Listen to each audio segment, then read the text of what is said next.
Guys. Last வீடியோவில் நான் பைத்தானோட projects எப்படி ஓப்பன் பண்ணுறது, பேசிக்காக பிரிண்ட் ஸ்டேட்மெண்ட் எப்படி ஒர்க் பண்ணும் அப்படிங்கிறதெல்லாம் பார்த்தோம். இப்போ இன்னைக்கு வேரியபிள்ஸ் அப்படிங்கிற ஒரு கான்செப்ட் பார்க்க போகிறோம்.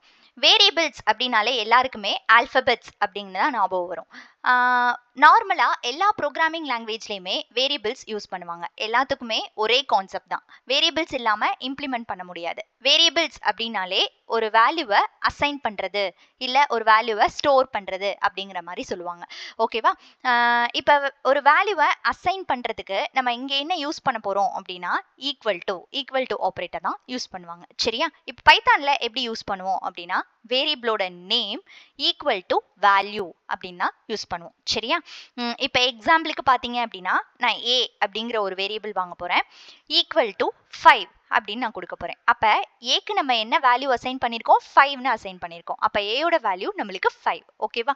இதை நீங்கள் பிரிண்ட் பண்ணும்போது நம்ம ஏ அப்படின்னு கொடுத்துட்டாலே ஆட்டோமேட்டிக்காக ஏயோட வேல்யூ என்ன அப்படிங்கிறத எனக்கு பிரிண்ட் பண்ணி ஆன்சர் வந்துடும். சரியா?